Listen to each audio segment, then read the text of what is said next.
All right, so let's start with the big story that we're tracking on WION at this hour, where South Africa has declared a week-long period of mourning after the death of the anti-apartheid icon, Archbishop Desmond Tutu. He was widely regarded as the country's moral compass for his struggle against the oppressive white minority rule. Remember, Tutu also had won the Nobel Peace Prize back in the year 1984. Archbishop Desmond Tutu will be laid to rest on the first day of the new year at his former parish. Desmond Tutu's foundation announced that arrangements are still in the early stages. Archbishop Tutu was many things to many people. He was a pastor, he was a spiritual leader, he was an activist, a healer. He also opposed racial discrimination and equally all other forms of discrimination and injustice. Now, Archbishop Tutu was considered as the driving force behind the movement to end the policy of racial segregation that was enforced in South Africa from 1948 until 1991.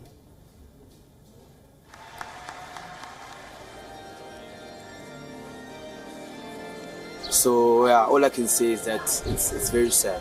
You know, we lost the legend. You know, we've been losing legends. It was Mandela up there. Now it's the bishop. So yeah, it's very sad. It's very sad. In the year 2013, Archbishop Tutu disowned the African National Congress Party due to the alleged bad governance and corruption, soon after launching a scathing attack on the party that had earlier elected his good friend, another anti-apartheid icon, Nelson Mandela, as president. Breaking from tradition in the same year, the Archbishop also declared support for gay rights, saying that he will never worship a homophobic God. I can say he was the last man standing. And now, now that he's gone, I don't know, because the people like him, with his beliefs, they are no longer there. So he was, like I said, he really was the last man standing. Tributes poured in for Tutu soon after his death. South African President Cyril Ramaphosa acknowledged the mark that Tutu leaves on the lives of the millions of people. Cape Town City Hall was coloured in purple as a tribute to Desmond Tutu.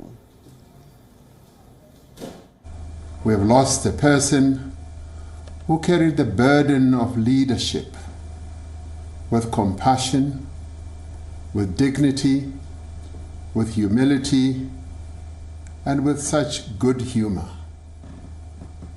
We are comforted in the knowledge that he has left an indelible mark in the lives of millions of people who had the privilege and honor of knowing him.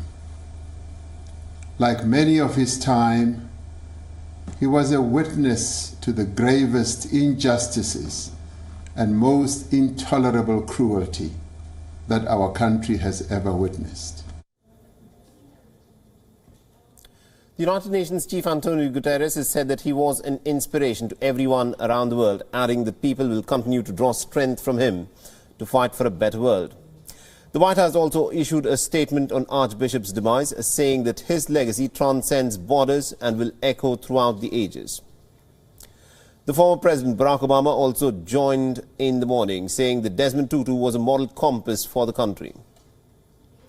While Queen Elizabeth II paid tributes by recalling her meeting with Desmond Tutu, she said that the Archbishop's loss will be felt widely, and she said that she remembered his warmth and also his sense of humour.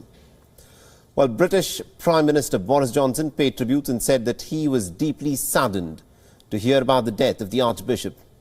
He said that Desmond Tutu was a critical figure in the fight against apartheid and also in this struggle to create a new and an equal South Africa for all of its citizens. The French President Emmanuel Macron remembered Desmond Tutu for leading a life dedicated to human rights and equality, saying that his role in anti-apartheid movement will remain a long-lasting memory.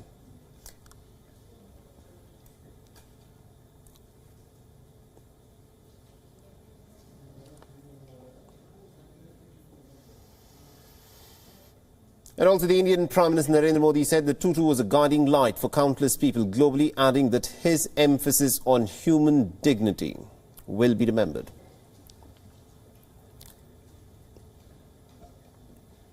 WION is now available in your country. Download the app now and get all the news on the move.